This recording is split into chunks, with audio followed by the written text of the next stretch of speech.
Break के बाद एक बार फिर से आप सभी का स्वागत है गुड लक टिप्स में। दर्शकों, ब्रेक से पहले हमने 6 राशियों की बात की थी। अभी के लिए आगे बढ़ते हैं और जान लेते हैं तुला वृश्चिक और धनु राशि के बारे में। तुला राशि वाले जो हमारे दर्शक हैं, आज फाइनेंशियल रूप से कुछ लॉसेस हो सकते हैं, इसलिए कहीं गलत निवेश मत कीजिएगा और किसी की बातों में मत आइएगा।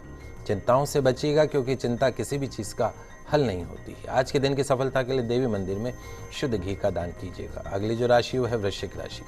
वृश्चिक राशि वाले जो हमारे दर्शक हैं, आज खुद के लिए अच्छा सोचिए, आंखें खोलकर दिन की शुरुआत कीजिएगा। धन लाभ होगा और किसी इंपॉर्टेंट पार्टनरशिप की दिशा में आज ठोस प्रगति हो सकती है। आज के दिन की सफलता के लिए माता के मंदिर में कमल का पुष्प अर्पण कीजिएगा। अगली जो राशि वो है धनु राशि। आज कुछ नया करने का मौका मिलेगा। परेशानी और चिंताओं पर ध्यान मत दीजिएगा, अपने ऊपर विश्वास रखकर वो जो भी प्रॉब्लम्स हैं उनका सॉल्यूशन ढूंढने का प्रयास कीजिएगा। आज के दिन की सफलता के लिए ज़रूरतमंद को उसकी आवश्यकता के अनुसार दान कीजिएगा। दिन अच्छा गुजरेगा। पंडित जी, अंतिम 3 राशियों की तरफ बढ़ने से पहले एक मेल ले लेते हैं। एक्चुअली हमारे पास मेल आया था नमन जी का। इनकी जन्म की तारीख है पंडित जी 30/10/1988 और इनके जन्म का समय है सुबह का 8:30 का। पंडित जी ज्वेलरी का काम कर रहे हैं बहुत समय से, लेकिन जयपुर में इनका जो ज्वेलरी का जो बिजनेस है वो इतनी अच्छी तरह स्टैब्लिश नहीं हो पाया है आज तक। तो ये कोलकाता जाकर काम करने का सोच रहे हैं, तो उनके लिए कैसा रहेगा वो जानना चाहते हैं आपसे। देखिए नमन, आपकी जन्म कुंडली में अक्टूबर 2015 से शनि की महादशा शुक्र का अंतर चल रहा है। ये खत्म होगा दिसंबर 2018 में। शुक्र आपकी जन्म कुंडली में नीच का है, वहीं सूर्य भी आपकी जन्म कुंडली में नीच का है। पहली चीज़ तो ये है कि आपको ये लाइन ही सूट नहीं करती। जो आप ज्वेलरी का काम कर रहे हैं, ये लाइन आपको सूट ही नहीं करती है। गलत लाइन के अंदर जा रहे हैं। चाहे आप कोलकाता चले जाइए, चाहे हिंदुस्तान के किसी भी कोने में चले जाइए, हमें नहीं लगता है कि आपको वहाँ सफलता प्राप्त होगी, क्योंकि शुक्र मतलब ज्वेलरी लाइन से रिलेटेड जो काम होता है वो शुक्र से आता है और वही आपकी जन्म कुंडली में नीच का हो गया। कोशिश कीजिए अपने लिए लाइन बदल सकें और तो अति उत्तम है, नहीं तो किसी योग्य आचार्य के निर्देशन में आप एक बार गृह शांति अवश्य करवा लीजिएगा। पंडित जी, अभी के लिए एक दर्शक भी हमारे साथ जुड़ी हैं। अर्चना जी हैं बूंदी से, जो कि अपनी पुत्री लतिका के लिए जानना चाहती हैं। लतिका की जन्म की तारीख है 12/11/1989 और जन्म का समय है रात का 11:15 का। अर्चना जी, आपका बहुत बहुत स्वागत है हमारे कार्यक्रम में। अपना सवाल कीजिए। नमस्कार। जय श्री कृष्णा।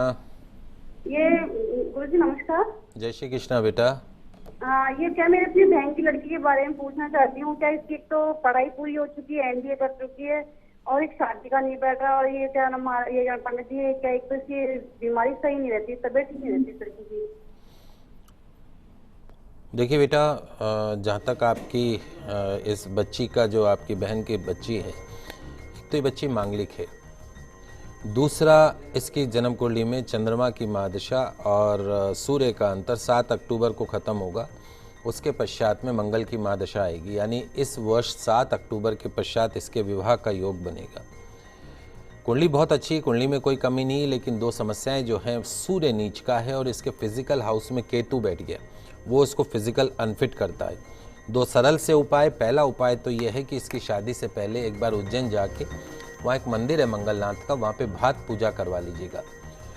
दूसरा जो काम है वो ये करना है कि रात को सोते समय इसके सिरहाने के पास में पक्षियों को खिलाने वाला दाना रखना है, 1-2 मुट्ठी कटोरी में भर के, और सुबह उठ के पक्षियों को खिलाना है। 40 दिन ये उपाय करना है। इससे हेल्थ सेक्टर में जो भी फ्लक्चुएशन है वो ठीक हो जाएंगे। कोशिश कीजिए कि सावन का महीना चल रहा है, इस बच्ची को बोली नियमित रूप से भगवान भोलेनाथ की आराधना करें, माँ पार्वती की आराधना करें, मंगला गौरी का व्रत करें। निश्चित तौर पे अगले 3 महीनों में ही सुयोग्य जीवन साथी प्राप्त होगा।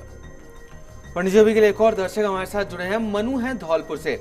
इनके जन्म की तारीख है 1/10/1989 और जन्म का समय है दोपहर का 12:35 का।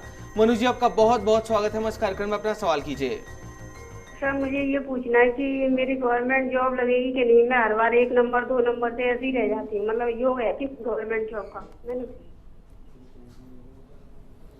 हेलो। हाँ बेटा।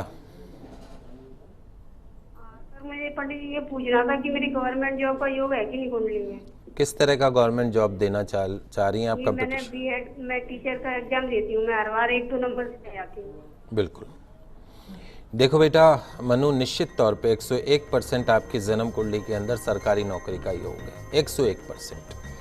आपके कैरियर हाउस में, नौकरी के घर में 4 ग्रह एक साथ बैठे हैं, सूर्य, मंगल, चंद्र और बुध। चंद्र मंगल योग, सूर्य बुध बुधादित्य योग, बड़े ही शुभ योग हैं। आपकी कुंडली बहुत अच्छी है, आपकी नौकरी के भी योग बनेंगे, इसमें कोई दो राय नहीं है। इस वर्ष के अंत तक, अगले साल की शुरुआत तक जो भी कंपटीशन आप देंगे उसमें आपको सफलता मिलेगी। समस्या जो है वो ये है कि आपकी जन्म कुंडली के अंदर चंडाल योग बनाते हुए काल सर्प दोष बना हुआ है। ये सर्प दोष क्या करता है, जीवन में देता तो सब कुछ है, but after putting so many efforts, 200% मेहनत करेंगे तब जाके मिलेगा, एक एक नंबर से रह जाना। सबसे पहला काम यह है कि अभी सावन का मास चल रहा है, काल सर्प दोष की विधि विधान पूर्वक नासिक या उज्जैन जाके एक बार पूजा करवा लीजिए। नियमित रूप से भगवान शंकर की आराधना करिए, उससे निश्चित तौर पे फायदा होगा। दूसरा जो आपको करना है वो आपको ये करना है कि आपकी नौकरी के घर का जो स्वामी है बुध, वो बहुत कम डिग्री का है, वक्री है। हरे कपड़े खूब पहने, हरी सब्जी खूब खाइए, नियमित रूप से गौ सेवा करिए। और बाकी जहाँ तक हमारी कैलकुलेशन कह रही है, अगले साल की शुरुआत में 101% सरकारी नौकरी आपके हाथ में होगी। तो चलिए दर्शकों, अभी के लिए आगे बढ़ते हैं और बात कर लेते हैं अंतिम 3 राशियों की, जो कि है मकर, कुंभ और मीन राशि। मकर राशि वाले जो हमारे दर्शक हैं, आज किसी भी बात पर टिप्पणी करते समय अतिवादी बात मत करें। जो कठिन विषय हैं या जो चिंता के पक्ष है उन पर फिलहाल कोई चर्चा न करें। सेहत का ध्यान रखें। आज के दिन की सफलता के लिए छोटी कन्या को एक समय का भोजन कराएं। अगली जो राशि वो है कुंभ राशि। कुंभ राशि वाले जो हमारे दर्शक हैं, वर्तमान में जीने का प्रयास कीजिएगा। ऐसा ना हो कि आज के जो सुंदर पल हैं उनको गंवा दे और जीना ही भूल जाए। आने वाले समय में बहुत से सुंदर अवसर मिल रहे हैं जिनसे जीवन में उन्नति होगी, उन्हें व्यर्थ मत जाने दीजिएगा।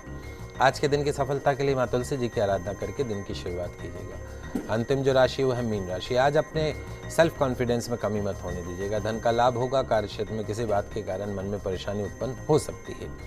आज के दिन की सफलता के लिए किसी की आलोचना नहीं करने के संकल्प के साथ दिन की शुरुआत कीजिएगा। दिन अच्छा गुजरेगा। चलिए दर्शकों, अभी आगे बढ़ते हैं और पंडित जी से जान लेते हैं कि आज का गुड लक टिप क्या कुछ खास लेकर आया है आप सभी के लिए। दोस्तों, आज श्रावणी तीज मनाई जा रही है, मधुशवा तीज के नाम से भी जानते हैं, कजली तीज। माता पार्वती भगवान शिव को प्राप्त करने के लिए इस व्रत का पालन किया करती थी और मां पार्वती की कठोर तपस्या से प्रसन्न होकर भगवान शिव ने उन्हें वरदान स्वरूप प्राप्त हुए थे। कहा जाता है कि श्रावण मास के शुक्ल पक्ष की तृतीया तिथि के दिन देवी पार्वती ने 100 वर्षों की तपस्या साधना के पश्चात भगवान शिव को वर के रूप में पाया था। उसी मान्यता के अनुसार स्त्रियां जो है मां पार्वती का पूजन करती है। भगवान शिव मां पार्वती से कहते हैं कि हे पार्वती, श्रावण मास के शुक्ल पक्ष की तृतीया को तुमने मेरी आराधना करके जो व्रत किया था, उसी के परिणाम स्वरूप हम दोनों का विवाह संभव हो सका। इस व्रत का महत्व यह है कि मैं इस व्रत को पूर्ण निष्ठा से करने वाली प्रत्येक स्त्री को मन वांछित फल देता हूं। भगवान शिव मां पार्वती जी से कहते हैं कि इस व्रत को जो भी स्त्री पूर्ण श्रद्धा से करेगी, विश्वास से करेगी, उसे तुम्हारी तरह से अचल सुहाग प्राप्त होगा। तो सभी सुहागिनों को आज तीज का व्रत अवश्य करना चाहिए। आइए जानते हैं तीज पूजा और व्रत की विधि फटाफट। तीज के दिन को प्रातःकाल सुबह जल्दी उठकर तिल और आंवले चूर्ण को जल में डालकर उस जल से स्नान कीजिएगा और लाल वस्त्र धारण करके पूजा स्थल पर उत्तर दिशा की तरफ मुख करके बैठ जाइएगा। आचमन प्राणायाम कीजिएगा। चौकी की स्थापना, बाजूट की स्थापना कर लीजिएगा। केले के पत्तों से मंडप सजा दीजिएगा। चौकी पर एक सफ़ेद और लाल वस्त्र बिछा दीजिएगा। सफ़ेद कपड़े पर नवग्रह बनाइएगा चावल से और लाल कपड़े पर षोडश मात्र का बनाइएगा गेहूं से। चावल और फूल रखकर चौकी की एक तरफ गणेश जी की स्थापना करें, दूसरी तरफ गेहूं रखकर कलश की स्थापना करें। कलश में जल भर दीजिएगा। बालू मिट्टी से बने भगवान भोलेनाथ का शिवलिंग और माँ पार्वती की प्रतिमा बनाइएगा। गणेश जी, रिद्धि सिद्धि माता पार्वती की सखियों सहित बनाइएगा और उन प्रतिमाओं और शिवलिंग को चौकी पर स्थापित कर दीजिएगा। चौकी के सामने आटे से बनाए घी का दीपक जलाएं। पहले माँ पार्वती और भोलेनाथ की पूजा का संकल्प लें और बोलें कि मैं अखंड सौभाग्य की प्राप्ति के लिए, पुत्र पुत्र सौभाग्य वृद्धि की कृपा प्राप्ति के लिए तीज का व्रत करने का संकल्प करती हूँ। संकल्प के पश्चात गणेश जी की पूजा कीजिएगा।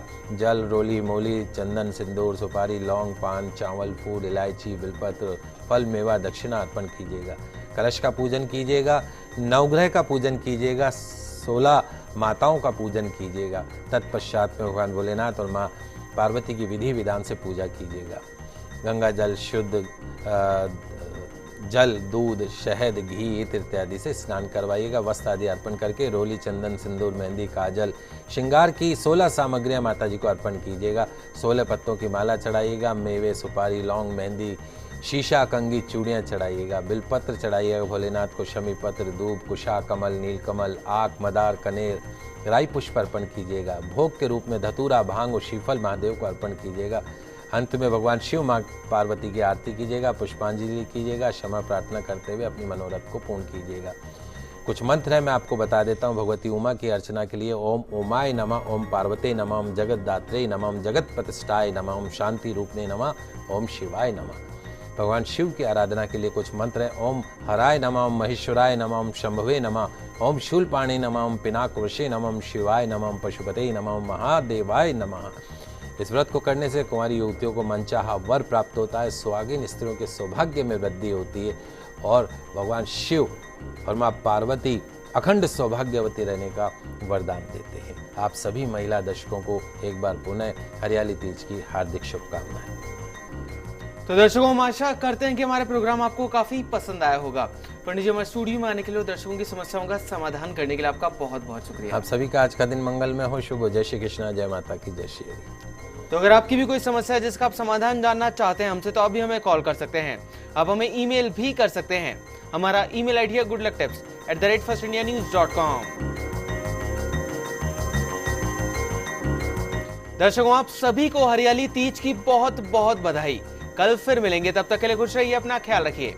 नमस्कार।